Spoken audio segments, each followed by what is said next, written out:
உங்களுக்கு ஏதாவது பல்கா ஈவினிங் ஸ்நாக்ஸ் சாப்பிடணும் போல இருந்துச்சுன்னா பொட்டேட்டோவும் உருளைக்கிழங்கும் வச்சு செஞ்ச செம்ம டேஸ்டான ஸ்நாக் இது. இதோட நேம் தெரிஞ்சவங்க மறக்காம கமெண்ட்ல சொல்லுங்க.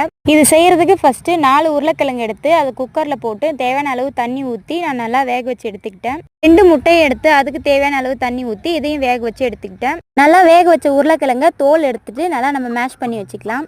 முட்டையோட தோலையும் எடுத்துட்டு அதை 2ஆ கட் பண்ணி வச்சுக்கோங்க. இப்போ ஒரு பேன்ல கொஞ்சமா எண்ணெய் சேர்த்துட்டு பொடியா கட் பண்ண வெங்காயம் பச்சை மிளகாய் சேர்த்து நல்லா வதக்கி எடுத்துக்கலாம். இது கூடவே 1 ஸ்பூன் மிளகாத்தூள், 1/2 spoon chicken masala, 1/4 teaspoon pepper சேர்த்து நல்லா வதக்கிக்கலாம். இப்போ மேஷ் பண்ணி வச்ச பொட்டேட்டோவும் அதில் சேர்த்துட்டு நம்ம தேவையான அளவு உப்பு சேர்த்து நல்லா மிக்ஸ் பண்ணிக்கலாம். ஃபைனலாக பொடியாக கட் பண்ண கருவேப்பிலை சேர்த்துட்டு இதை ஓரமாக எடுத்து வச்சிருங்க. இப்போ ஒரு பவுலில் ஒரு முட்டையை உடச்சி ஊற்றி நல்லா கலக்கி வச்சுக்கோங்க.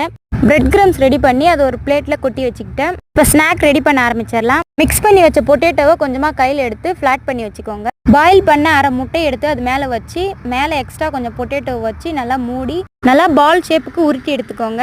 இதை அப்படியே எக்கில் போட்டு நல்லா டிப் பண்ணிட்டு அப்படியே எடுத்து நம்ம ரெடி பண்ணி வச்ச பிரெட் கிரம்ஸில் போட்டு நல்லா கோட் பண்ணிக்கலாம். இது அப்படியே ஹீட் பண்ணி வச்சிருந்தா ஆயிலில் போட்டு நல்லா 2 பக்கமும் ஃப்ரை பண்ணி எடுத்தா சூப்பரான ஈவினிங் ஸ்நாக்ஸ் ரெடி ஆயிரும். ஓகே, மறக்காம நம்ம சேனலை சப்ஸ்கிரைப் பண்ணுங்க.